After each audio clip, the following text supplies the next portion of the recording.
ছাত্ৰ ছাত্ৰীসকল, আমি যেহেতু ইয়াৰ আগৰ পাঠত 8.1 অনুশীলনীৰ 7 নম্বৰ প্ৰশ্নলৈকে আলোচনা কৰিছিলোঁ হওক। আজি আমি 8 নম্বৰ প্ৰশ্নৰ পৰা আলোচনা কৰিম। যেটা 8 নম্বৰ প্ৰশ্নটো আৰু 7 নম্বৰ প্ৰশ্নটোৰ প্ৰায় মিল আছে, গতিকে আমি 7 নম্বৰ প্ৰশ্নটো কৰাৰ পৰা তোমালোকে নিশ্চয় 8 নম্বৰ প্ৰশ্নটো উত্তৰ কৰিব পাৰিবা।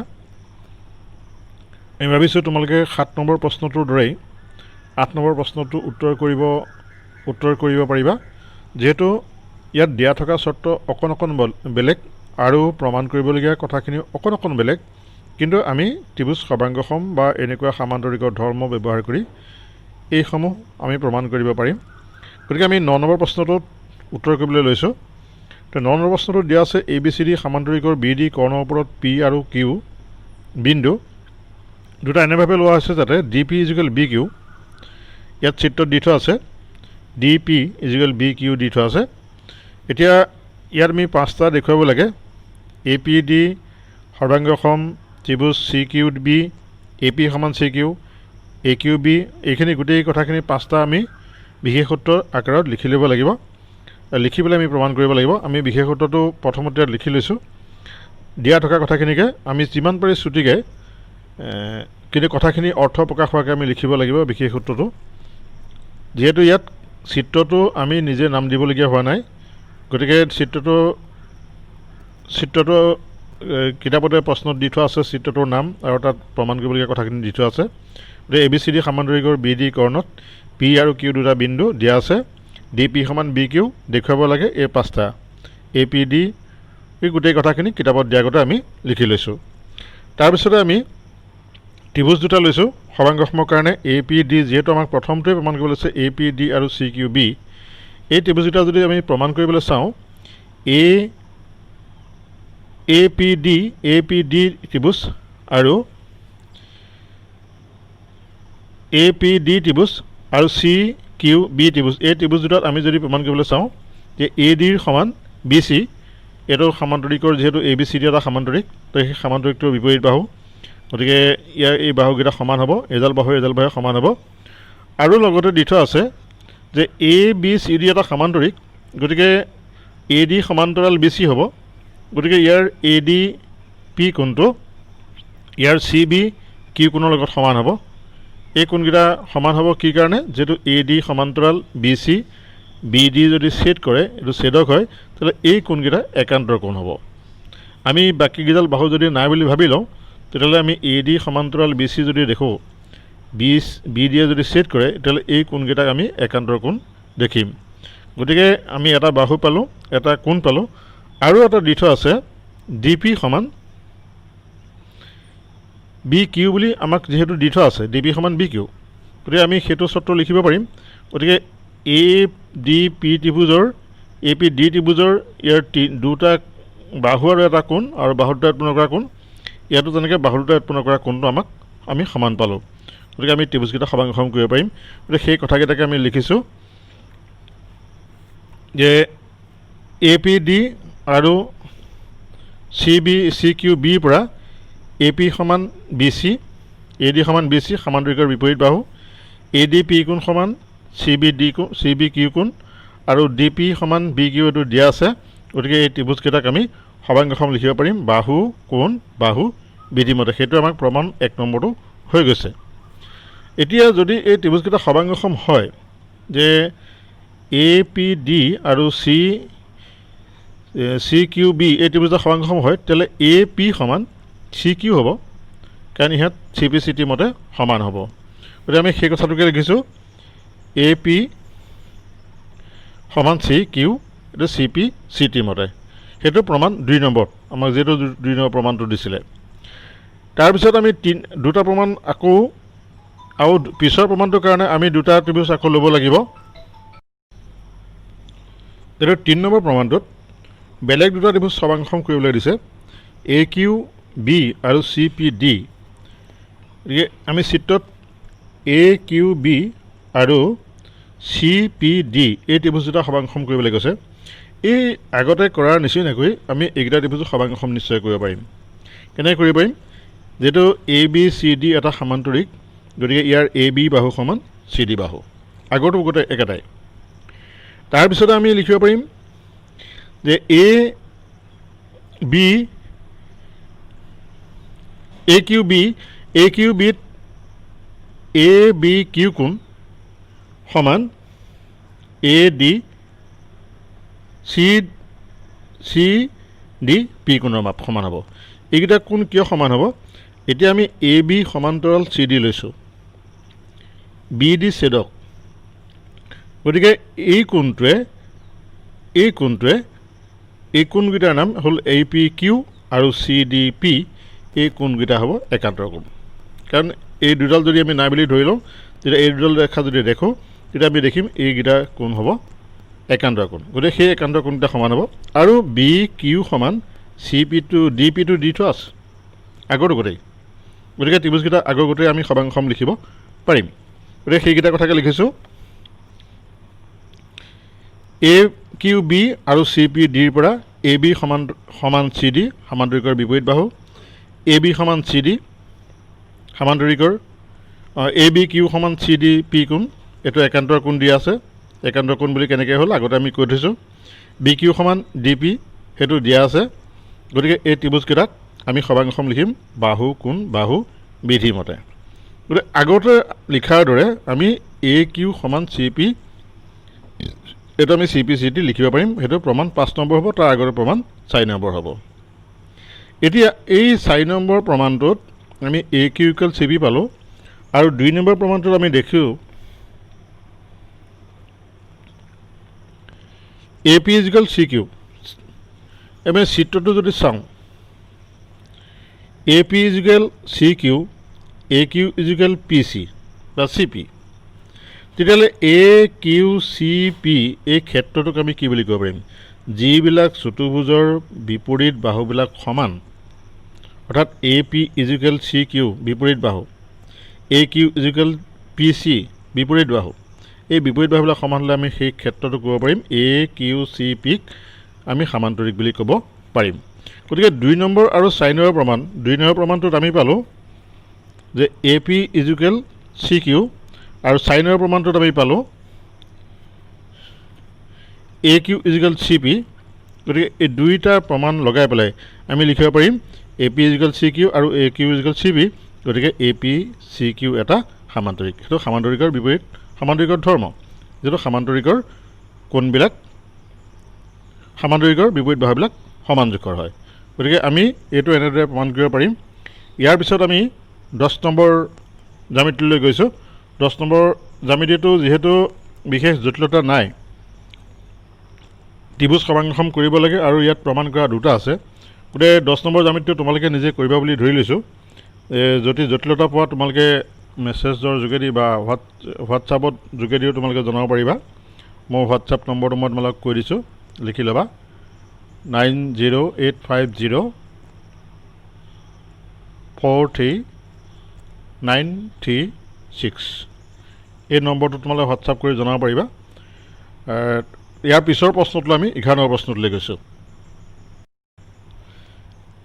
11 নম্বৰ প্ৰশ্নটোত 6টা প্ৰমাণ কৰিবলৈ দিছে জ্যামিতিটো দেখি ভয় খাব নালাগে যিমানেই প্ৰমাণ কৰিবলৈ দিয়া নাথাকক কিয় মূল কথা আমি সমান্তৰিকৰ ধৰ্মসমূহৰ যোগেদি বা সৰ্বাংগ সমতাৰ ধৰ্মসমূহৰ যোগেদি প্ৰয়োগ কৰি আমি এই প্ৰমাণসমূহ খুব সহজতে কৰিব পাৰিম গতিকে জ্যামিতিটো দেখিলেও বা ভয় খাব নালাগে প্ৰত্যেকটো জ্যামিতি সহজ হয় জটিলতা নাই মাত্ৰ আমি অকণমান প্ৰয়োগ কৰিব লাগে আমি পোৱা ধৰ্মসমূহ উপবাদ্যসমূহ ইয়াত ABCD আৰু DEF চিত্ৰটো বহুত পাজলকৈ দিয়া আছে ভয় খাব নালাগে এই দুটাত দিয়া আছে AB সমান D আৰু AB সমান্তৰাল D অৰ্থাৎ এই ত্ৰিভুজ দুটাতে AB সমান D বুলি দি থোৱা আছে আৰু AB সমান্তৰাল D বুলি দি থোৱা আছে আৰু লগতে দি থোৱা আছে BC সমান EF আৰু BC সমান্তৰাল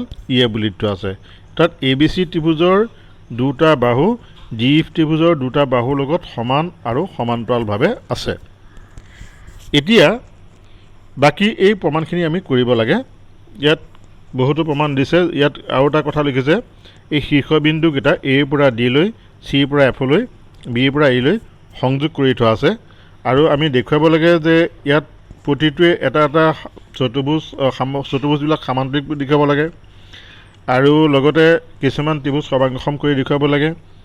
গতিকে এই প্ৰমাণবিলাক আমি কৰিবলৈ লৈছোঁ। তোমালোকে বিশেষ সূত্ৰটো আগৰ দৰে আমি যিহেতু তোমালোকে বিশেষ সূত্ৰ লিখা অভ্যাস কৰিবা, বিশেষ সূত্ৰবিলাক লিখিবলৈ জানিব লাগে আৰু কথা হ'ল মূল কথাখিনিত যিখিনি প্ৰশ্নত দিয়া থাকে সেই প্ৰশ্নত দিয়া থকা কথাখিনি সোমাব লাগিব আৰু প্ৰমাণ কৰিবলগীয়া কথাখিনি সোমাব লাগিব, যাতে পৰীক্ষকে তোমালোকৰ বহীখন চাওঁতে জ্যামিতিটোৰ প্ৰশ্নটো নোচোৱাকৈ তোমালোকে কি দিয়া আছে, কি প্ৰমাণ কৰিব লাগে সেই কথাখিনি সোমাই যায়। তাৰ বাবে এই কথাখিনি লিখা দৰকাৰ হয়। গতিকে আমি প্ৰমাণটো প্ৰথম কৰিবলৈ যাওঁতে প্ৰমাণটো আমি যদি চাওঁ ইয়াত দিয়া আছে কি এ বিৰ সমান্তৰাল ডি ই বুলি দি থোৱা আছে। এ বিৰ সমান্তৰাল ডি ই আৰু এ বিৰ সমান ডি ই। গতিকে আমি যদি এ বি ই ডি এই চতুৰ্ভুজটোত লক্ষ্য কৰোঁ, যিবিলাক চতুৰ্ভুজৰ এযোৰ মাত্ৰ বিপৰীত বাহু সমান আৰু সমান্তৰাল হয় তেনে চতুৰ্ভুজক আমি সামান্তৰিক বুলিব পাৰিম। গতিকে এ বি ই ডি এই যিটো চতুৰ্ভুজ পালোঁ তাৰ এ বি সমান ডি ই, এ বি সমান্তৰাল ডি ই। গতিকে এ বি ই ডি এটা সামান্তৰিক হ'ব। একেটাতে আমি একেটাতে লিখিব পাৰিম যে এযোৰ বিপৰীত বাহু সমান আৰু সমান্তৰাল হ'লে তাক আমি কি বুলি ক'ব পাৰিম, সামান্তৰিক বুলি ক'ব পাৰিম। যদি এ বি ই ডি এটা সামান্তৰিক হয় তেতিয়াহ'লে তাৰ বিপৰীত আনযোৰ বাহু হ'ব এ ডি আৰু বি ই। গতিকে এ ডি বি ইৰ সমান্তৰাল হ'ব আৰু এ ডি বি ইৰ সমান হ'ব, কাৰণ সামান্তৰিকৰ বিপৰীত বাহুবিলাক সমান আৰু সমান্তৰাল। আমি এযোৰ বাহু বিপৰীত বাহু সমান আৰু সমান্তৰাল বুলি দিয়া আছে, গতিকে বাকীযোৰো সমান আৰু সমান্তৰাল হ'বই। গতিকে আমি প্ৰথম চৰ্তটোৰ পৰা এইটো উলিয়ালোঁ। তাৰপিছতে দিয়া আছে বি চি সমান্তৰাল ই এফ। গতিকে আমি বি চি সমান্তৰাল ই এফ আৰু বি চি সমান ই এফ বুলি দি থোৱা আছে। তেতিয়া আমি যদি এই লক্ষ্য কৰোঁ যে বি ই এফ চি এই সামান্তৰিকটো বি চি সমান্তৰাল ই এফ আৰু বি চি সমান ই এফ, গতিকে বি ই এফ চি এটা সামান্তৰিক হ'ব। এই সামান্তৰিকটোত তাহলে বাকী থকা যোৰ বিপৰীত বাহু সমান আৰু সমান্তৰাল হ'ব, অৰ্থাৎ বি ইৰ সমান্তৰাল চি এফ হ'ব আৰু বি ইৰ সমান চি এফ হ'ব। গতিকে আমি প্ৰথমটোত পালোঁ যে এ ডিৰ সমান্তৰাল বি ই আৰু দ্বিতীয়টোত পালোঁ যে বি ইৰ সমান্তৰাল চি এফ। গতিকে এ ডিয়ে বি ই এ সমান্তৰাল হ'ব, কাৰণ এইডাল লেখা ইয়াৰ সমান্তৰাল, এইডাল লেখা ইয়াৰ সমান্তৰাল। গতিকে কি হ'ব, প্ৰতিডাল লেখাই সমান্তৰাল হ'ব, অৰ্থাৎ এ ডি সমান্তৰাল চি এফ সমান্তৰাল বি। আৰু আমি পালোঁ যে এ ডি সমান চি এফ, এ ডি সমান বি আৰু বি সমান চি এফ। গতিকে এ ডি সমান চি এফ সমান বি। গতিকে আমি এনেকৈ লিখিব পাৰিম। এই প্ৰমাণখিনিকে আমি লিখিছোঁ যে এ বি সমান্তৰাল সমান ডি ই আৰু এ বি সমান্তৰাল ডি চি এইটো দিয়া আছে। গতিকে এ বি ই ডি এটা সামান্তৰিক হ'ব, কাৰণ বিপৰীত বাহুবোৰ সমান আৰু সমান্তৰাল হ'লে তাক আমি কি বুলি ক'ব পাৰিম, সামান্তৰিক হ'ব পাৰিম। তেতিয়াহ'লে তাৰ বিপৰীত বাহুযোৰ আমি বাকী থকা বিপৰীত বাহুযোৰ সমান আৰু সমান্তৰাল লিখিছোঁ, সেইটো হ'ল সামান্তৰিকৰ ধৰ্ম। তেনেকৈ পিছৰ দিয়া চৰ্তটোৰ পৰা আমি একেখিনি কথাকে লিখিছোঁ যে বি চি সমান ই এফ, বি চি সমান্তৰাল ই এফ দিয়া আছে। গতিকে বি ই এফ চি এটা সামান্তৰিক, কাৰণ বিপৰীত বাহুবোৰ সমান আৰু সমান্তৰাল। গতিকে তাৰ পৰা আমি বাকী থকা যোৰ সমান আৰু সমান্তৰাল লিখিছোঁ। গতিকে এইটো 1 আৰু 2ৰ পৰা এইটো হ'ল 1 নম্বৰ, এইটো হ'ল 2 নম্বৰ। তেতিয়াহ'লে আমি লিখিব পাৰিম এ বি 1 নম্বৰটোত দিলোঁ এ ডি সমান্তৰাল বি ই আৰু এ ডি সমান বি ই, আৰু 2 নম্বৰটোত পালোঁ বি ই সমান্তৰাল চি এফ, বি ই সমান চি এফ। গতিকে দুয়োটা গোটাই আমি লিখিব পাৰিম যে এ ডি সমান্তৰাল চি এফ আৰু এ ডি সমান চি এফ। অৰ্থাৎ আমি প্ৰথম এইটোকে কৈছোঁ যে এ ডিৰ সমান্তৰাল বি ই, এ ডিৰ সমান বি ই। পিছৰবাৰত পালোঁ বি ইৰ সমান্তৰাল চি এফ আৰু বি ডিৰ সমান চি এফ। গতিকে আমি লিখিব পাৰিম এ ডিৰ সমান বি ই, এ ডিৰ সমান্তৰাল বি ই। সেইখিনি কথাকে লিখিছোঁ। গতিকে তাৰ পৰা আমি এ ডি সমান্তৰাল চি এফ আৰু এ ডি সমান চি এফ। গতিকে এ চি ডি এফ, গতিকে আমি ইয়াত পালোঁ এ চি এফ ডি, ই এটা কি হ'ব? সামান্তৰিক হ'ব। গতিকে ই এটা সামান্তৰিক হ'লে তাৰ এ চি সমান ডি এফ হ'ব। গতিকে এ চি সমান ডি এফ হ'ব। গতিকে সেই কথাটোকে এ চি সমান আমি ডি এফ লিখিলোঁ। এইটো হ'ল সামান্তৰিকৰ বিপৰীত বাহু। এতিয়া আমি ত্ৰিভুজকেইটা যদি চাওঁ সমাংগসমৰ কাৰণে, এ বি চি আৰু ডি ই এফৰ পৰা এই ত্ৰিভুজত আমি দিয়া আছে যে এ বিৰ সমান ডি, বি চিৰ সমান ই এফ দি থোৱা আছে, আৰু শেষৰ চৰ্তটো আমি পালোঁ যে এ চিৰ সমান ডি এফ। গতিকে এই ত্ৰিভুজটা সমাংগসম হ'ব। গতিকে ত্ৰিভুজকেইটাক আমি লিখিব পাৰিম যে ত্ৰিভুজ এ বি চি সমাংগসম ত্ৰিভুজ ডি ই এফ বাহু বাহু বাহু বিধিমতে। গতিকে আমি এনেদৰে এইটো প্ৰমাণ কৰিব পাৰিম।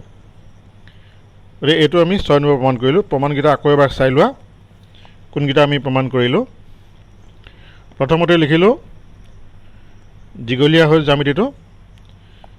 প্ৰথমতে আমি লিখিলোঁ দিয়া থকা চৰ্তৰ পৰা, তাৰ পৰা আমি এ বি ই ডি এটা সামান্তৰিক লিখিলোঁ বিপৰীত বাহুবোৰ সমান আৰু সমান্তৰাল হোৱাৰ কাৰণে। সমান্তৰাল হোৱাৰ কাৰণে বাকী থকা বিপৰীত বাহুযোৰ আমি সমান্তৰাল লিখিলোঁ। সেইটো হ'ল 1 নম্বৰ দিলোঁ আমি সামান্তৰিকৰ ধৰ্ম। এইটো 1 নম্বৰ আমি সমীকৰণ দিলোঁ। এইটো কি কাৰণে সমান হ'ল তাৰ কাৰণটো লিখিছোঁ। সামান্তৰিকৰ ধৰ্ম মানে সামান্তৰিকৰ বিপৰীত বাহুবিলাক সমান্তৰাল আৰু সমান। দ্বিতীয় থকা চৰ্তটোৰ পৰা আমি তেনেকৈ আগৰ দৰেই উলিয়ালোঁ। বি চি সমান ই এফ, বি চি সমান্তৰাল ই এফ দিয়া আছে। গতিকে বি ই এফ চি এটা সামান্তৰিক হ'ব, সামান্তৰিকৰ বিপৰীত বাহুবিলাক সমান। গতিকে আমি তাৰ পৰা দ্বিতীয়টো লিখিলোঁ চৰ্ত, 2 নম্বৰ সমীকৰণ দিলোঁ। এইটো সামান্তৰিকৰ ধৰ্ম, আগৰটো গোটেই একেটাই হ'ব। গতিকে সেই 1 আৰু 2ৰ পৰা আমি লিখিব পাৰিম যে এ ডি সমান্তৰাল চি এফ আৰু এ ডি সমান চি এফ। যিহেতু এ ডি সমান্তৰাল বি, বি সমান্তৰাল চি এফ, গতিকে এ ডি সমান্তৰাল চি এফ হ'ব। আৰু এ ডি সমান বি, এ সমান চি এফ, বি সমান চি এফ, গতিকে এ ডি সমান চি এফ হ'ব। গতিকে এ ডি সমান্তৰাল চি এফ আৰু এ ডি সমান চি এফ হ'লে আমি তাক এ চি এফ ডি এটা সামান্তৰিক বুলি ক'ব পাৰিম। সেইটো হ'ল 5 নম্বৰ প্ৰমাণ। তেতিয়াহ'লে ইয়াৰ বিপৰীত বাকী থকা বিপৰীত বাহুযোৰ কি হ'ব? এ চি সমান ডি এফ হ'ব। সেইটো সামান্তৰিকৰ বিপৰীত বাহুবিলাক সমান হ'ব কাৰণে সমান হ'ব। তাৰপিছত আমি ত্ৰিভুজটো চৰ্ত সমাংগসমৰ ক্ষেত্ৰত গোটেইবিলাক চৰ্ত যিহেতু দিয়া আছে, গতিকে আমি তাৰ পৰা ত্ৰিভুজটো সমাংগসম কৰিব পাৰিলোঁ। 12 নম্বৰ জ্যামিতিটোত এ বি চি ডি এটা ট্ৰেপিজিয়াম। ইয়াৰ এ বি সমান চি ডি আৰু এ ডি সমান বি চি। ট্ৰেপিজিয়ামটোৰ এযোৰ বাহুৰ সমান্তৰাল দিয়া আছে আৰু সমান্তৰাল নোহোৱা বাহুযোৰ সমান বুলি দি থোৱা আছে। দেখুৱাব লাগে আমি এ কোণৰ লগত বি কোণ সমান, এই কোণ দুটা সমান বুলি প্ৰমাণ কৰিব লাগে, আৰু চি কোণৰ লগত ডি কোণ সমান বুলি প্ৰমাণ কৰিব লাগে। আৰু লগতে এ বি চি আৰু B A D, A B C আৰু বি এ ডি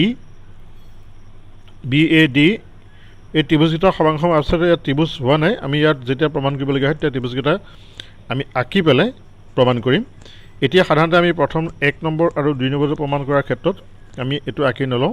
তাৰপিছত আমি চিত্ৰটোত এইকেইটা চিন দি ল'ম, যিহেতু আমি যদি এইকেইটা আঁকি লওঁ আৰু দেখিবলৈ বহুতো ত্ৰিভুজ উৎপন্ন হ'ব, গতিকে ধৰিবলৈ অসুবিধা হ'ব। গতিকে আমি পিছত এই চিত্ৰটোত চিনকেইটা দি ল'ম। ইয়াত ইংগিত দি থোৱা আছে এ বিক বহাই দিয়া আৰু চি বিন্দুৱেদি ডি এৰ সমান্তৰালকৈ এটা ৰেখা অংকন কৰা যাতে এ বিৰ বৰ্ধিত অংশত ই বিন্দুত ছেদ কৰে। গতিকে তাৰ নিচিনাকৈ আমি চিত্ৰটো আঁকি ল'লোঁ, বিশেষত্বটো লিখি ল'লোঁ। দিয়া আছে এ B C D ট্ৰেপিজিয়ামৰ A B সমান্তৰাল চি ডি, এ ডি সমান বি চি, আৰু দেখুৱাব লাগে এ কোণ সমান বি কোণ, চি কোণ সমান ডি কোণ, আৰু এইকেইটা প্ৰমাণ কৰিবলগীয়া কথা আমি লিখি ল'লোঁ।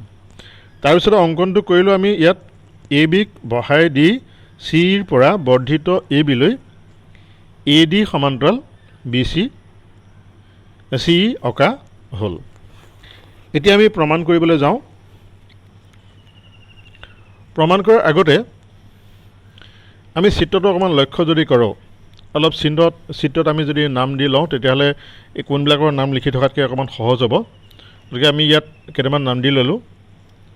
এই কোণটোৰ নাম দিলোঁ 1 নম্বৰ, এই কোণটোৰ নাম দিলোঁ 2 নম্বৰ, এই কোণটোৰ নাম দিলোঁ 3 নম্বৰ।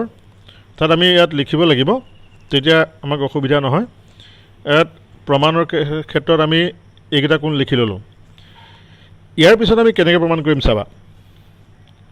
ইয়াত অকণমানি বুদ্ধি এটা প্ৰয়োগ কৰিব লাগিব। যিহেতু ইয়াত দি থোৱা আছে, আমি এ ডিৰ সমান্তৰালকৈ চি ই আঁকিলোঁ। গতিকে এ ডিৰ সমান্তৰাল চি আমি এইটো অংকন মতে, আৰু এ বি সমান্তৰাল চি ডি বুলি দি থোৱা আছে। আমি বৰ্ধিত কৰি দিলে তেতিয়া এ ইউ ডি চিৰ সমান্তৰাল হ'ব।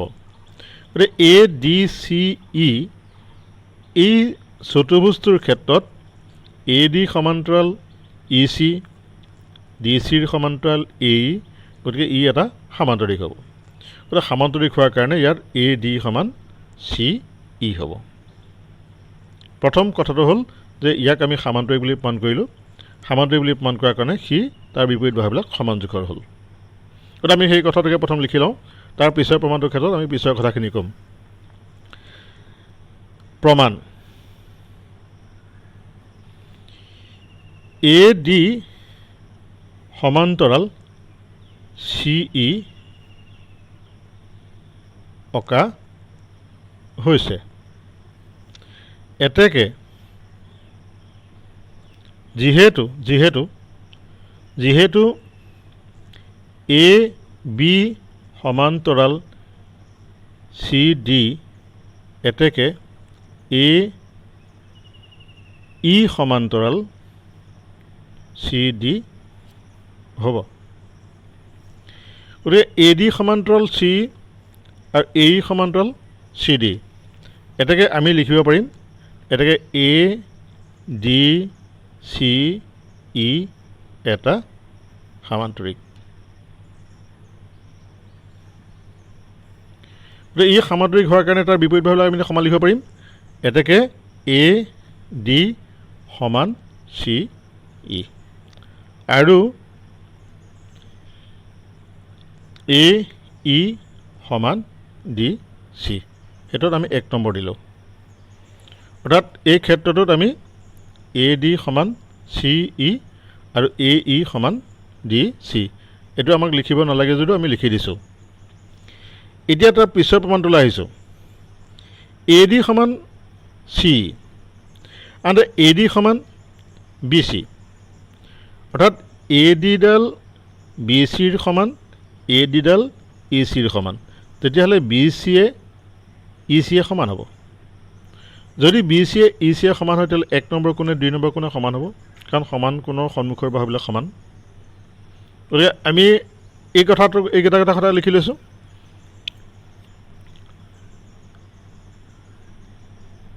এ ডি সমান বি চি, এইটো হ'ল দিয়া আছে।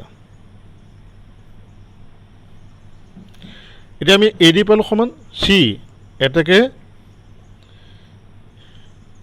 বি চি সমান চি ই, বি চি সমান চি পালোঁ আমি, এইটো হ'ল 1ৰ পৰা। আমি এ ডি মান বহাই দিলোঁ, এ ডি মান চি। এতেকে এংগুল 1 ইজ ইকুৱেল এংগুল 2, এইটো হ'ল 2 নম্বৰ সমীকৰণ। এংগুল 1 আৰু 2 কোণ আমি সমান পালোঁ, 1 এংগুল আৰু 2 এংগুল আমি সমান পালোঁ। এতিয়া আমি এ ডি চি ই সামান্তৰিকটো যদি লক্ষ্য কৰোঁ তেতিয়া এংগুল 3 আৰু এংগুল 1 যোগফল হ'ল 180 ডিগ্ৰী। 3 + 1 = 180 ডিগ্ৰী। তো 1 = 2, গতিকে 3 + 2 = 180 ডিগ্ৰী। আমি এই কোণটোৰ নাম দিলোঁ 4। 3 + 1 = 180 ডিগ্ৰী, আৰু 2 + 4 = 180 ডিগ্ৰী, 2 মানে 1 1 + 4 = 180 ডিগ্ৰী গতিকে কোনকেইটা সমান হ'ব আমি চাই লওঁ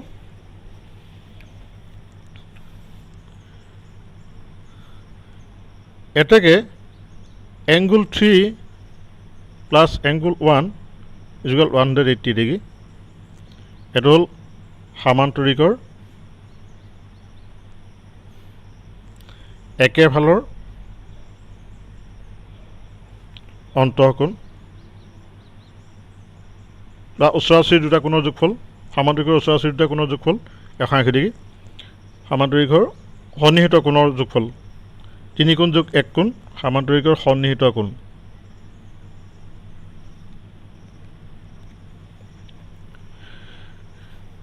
আকৌ আমি 2 যোগ 4 সমান 180 ডিগ্ৰী এইটো হ'ল সৰল কোণ যেহেতু 2 কোণৰ সমান 1 কোণ গতিকে আমি 1 কোণৰ সমান 2 কোণৰ সমান 1 কোণ লিখো 1 কোণ যোগ 4 কোণ সমান 180 ডিগ্ৰী গতিকে এইটো 3 দিলোঁ এইটো 4 দিলোঁ 3 আৰু 4 পৰা আমি কি পাওঁ 3 আৰু 4 পৰা 3 নম্বৰটোত পালোঁ আমি 3 কোণ যোগ 1 কোণ সমান 180 ডিগ্ৰী ইয়াত 1 কোণ যোগ 4 কোণ সমান 180 ডিগ্ৰী গতিকে 3 angle 3 plus angle 1 is equal angle 1 plus angle 4 দুইফালে 1 আছে গতিকে কটাকটি যাব গতিকে এটাকে angle 3 is equal angle 4 গতিকে angle 3 is equal angle 4 angle 3 is equal angle 4 অৰ্থাৎ a কোণ is equal b কোণ এটাকে আমি লিখিব পাৰিম এটাকে angle a is equal angle b গতিকে এইটো আমাৰ প্ৰথমটো প্ৰমাণ হৈছে দ্বিতীয়টো প্ৰমাণ কৰিব লাগে c কোণৰ সমান d কোণ বুলি আমি প্ৰমাণ কৰিব লাগে c কোণ সমান d কোণ এই প্ৰমাণটোৰ ক্ষেত্ৰত আমি যদি চাওঁ d কোণ আৰু 1 কোণ d plus 1 angle d plus angle 1 কোণ এই দুটা কোণৰ যোগফল 180 ডিগ্ৰী এইটো আমি কিয় জানিম যে সমান্তৰিকৰ এই দুটা কোণ সমান এইটো সমান্তৰিকৰ বিপৰীত কোণবিলাক সমান জোখৰ তো d কোণ is equal 1 কোণ 1 কোণ is equal 2 কোণ 1 angle 1 is equal angle 2 2 কোণ is equal angle c কোণ কিয় হ'ল যেটো এ বি সমান্তৰাল চি ডি বি চি ছেদক গতিকে 2 কোণে c কোণে একান্তৰ কোণ আমি সেইখিনি গতিকে তাৰ পৰা আমি লিখিব পাৰিম d কোণ সমান c কোণ গতিকে সেইখিনি কথাকে লিখো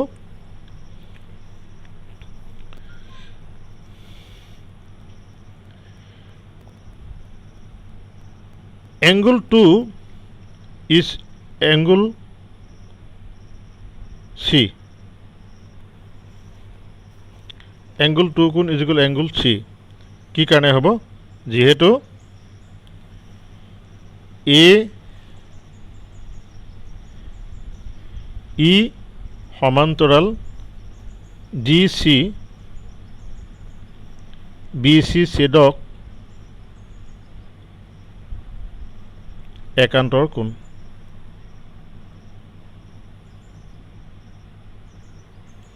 এই কোণকেইটা সমান হ'ল দুই কোণে c কোণে সমান হ'ল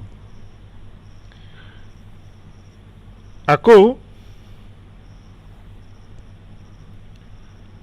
angle 2 is equal angle 1 angle 2 is equal angle 1 এইটো আমি আগতে পাই থৈছোঁ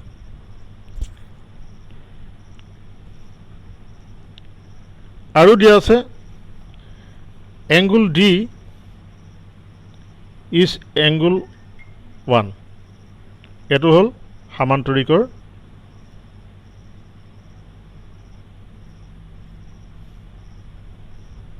বিপৰীত কোণ গতিকে আমি যদি চাওঁ angle 2 is equal angle c angle 2 is equal angle 1 angle D is equal angle 1 গতিকে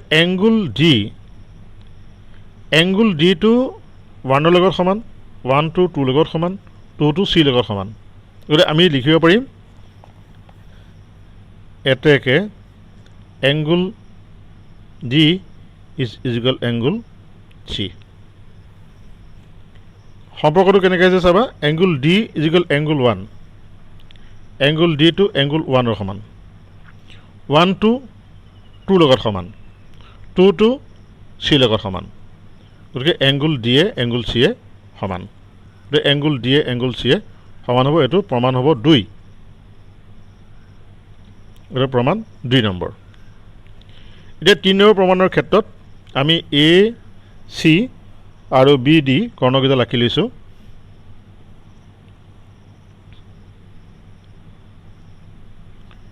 আৰু বি ডি কৰ্ণকেইটা আঁকি লৈছোঁ এতিয়া ত্ৰিভুজ যিকেইটা সমান কৰিব লাগে সমাংসম কৰিব লাগে সেই ত্ৰিভুজকেইটা আমি বাছি লৈছোঁ এটা হ'ল এ বি চি ত্ৰিভুজ দিয়া আছে এটা হ'ল এ বি চি আৰু আনটো দিয়া আছে বি এ ডি এটা বি এ বি চি আৰু বি এ ডি এই ত্ৰিভুজকেইটা বাছি লৈছোঁ আমি সমাংসমৰ কাৰণে আৰু সমাংসম কেনেকৈ হ'ব চাওঁ এ বিডাল দুটা ত্ৰিভুজত আছে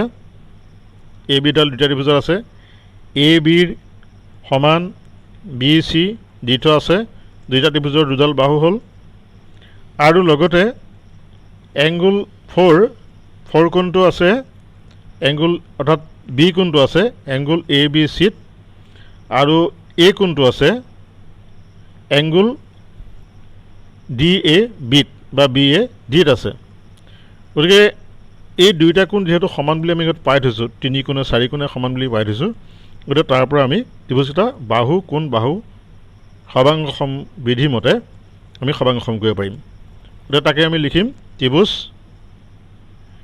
এ বি চি আৰু ত্ৰিভুজ বি এ ডিৰ পৰা এ বি সমান এ বি এইটো হ'ল সাধাৰণ বাহু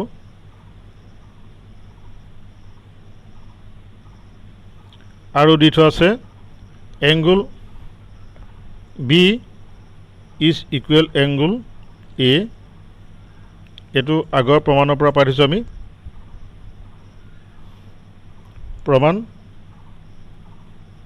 1ৰ পৰা আৰু আমি লিখিম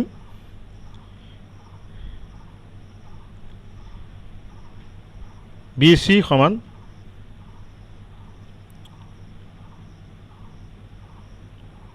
এ ডি এইটো দিয়া আছে